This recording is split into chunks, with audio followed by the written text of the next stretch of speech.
Salut tout le monde! Il y a quelques mois, plus précisément le 7 février dernier, un robot fabriqué au Royaume-Uni a été baptisé du nom de la biologiste britannique Rosalind Franklin.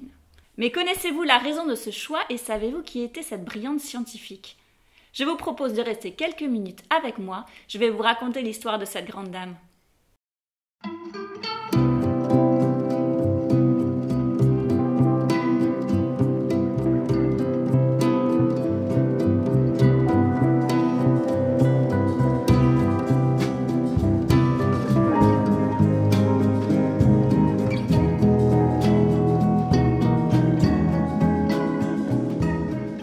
Dans le cadre de la mission ExoMars, le rover Rosalind Franklin partira de la Terre fin 2020 pour atterrir sur Mars en 2021.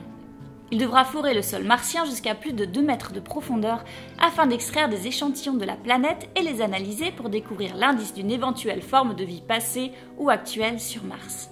En juillet 2018, l'agence spatiale britannique a lancé un concours pour trouver un nom à celui qui s'appelait jusqu'alors ExoMars Rover. Parmi les 36 000 propositions recueillies, un jury d'experts a décidé de choisir le nom de la scientifique qui a permis de découvrir la structure de l'ADN, Rosalind Franklin.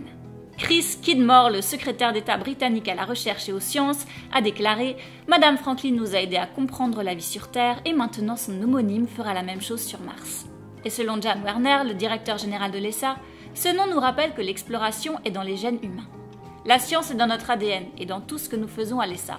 Le rover Rosalind retranscrit cet état d'esprit et nous emmène tous à l'avant-garde de l'exploration spatiale. Mais qui était Rosalind Franklin? Née en 1920 en Grande-Bretagne, Rosalind Franklin intègre à 11 ans le St. Paul's Girls' School. Il s'agit de l'un des rares établissements britanniques à enseigner la physique et la chimie aux jeunes filles.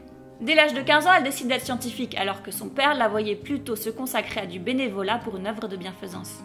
En 1938, elle est acceptée à Newnham College, un collège pour femmes de Cambridge où le nombre d'étudiantes était limité à 300 alors que plus de 5000 étudiants hommes étaient inscrits à l'université Cambridge.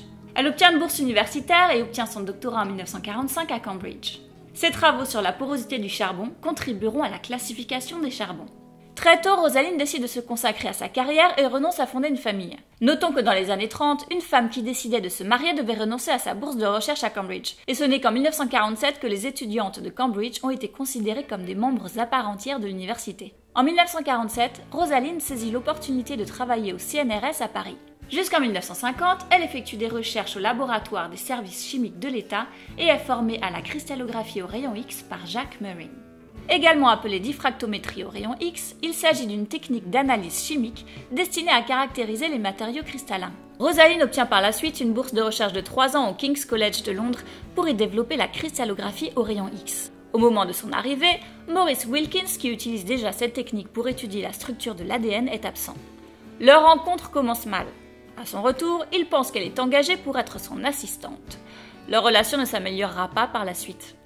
Aux côtés de son doctorant Raymond Gosling, Rosalind parvient à obtenir d'excellentes photos de fibres d'ADN cristallisées grâce à sa technique.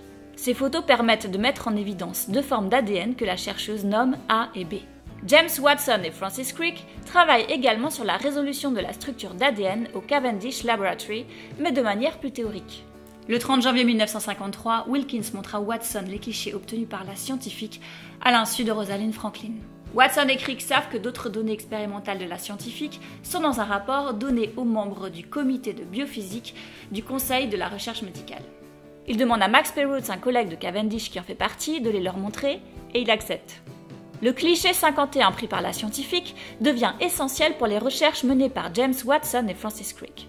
Watson dira plus tard « À l'instant où je vis la photo, j'en suis resté bouche bée et mon cœur se mit à battre la chamade. » Les 2 scientifiques développent un nouveau modèle de l'ADN en 3 dimensions et publient leur découverte dans la revue Nature en avril 1953. Leur article concède tout de même qu'ils ont été stimulés par la connaissance de la nature générale des résultats expérimentaux non publiés et des idées du Dr Wilkins et du Dr Franklin.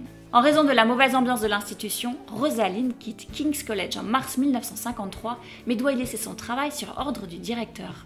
À Birkbeck College, ses recherches portent désormais sur les virus.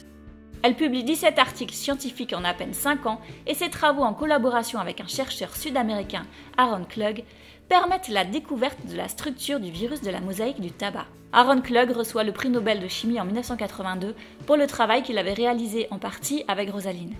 Elle commence également à étudier la structure des poliovirus. Mais en 1956, elle est atteinte d'un cancer des ovaires, probablement dû à sa surexposition aux radiations, et meurt 2 ans plus tard à l'âge de 37 ans.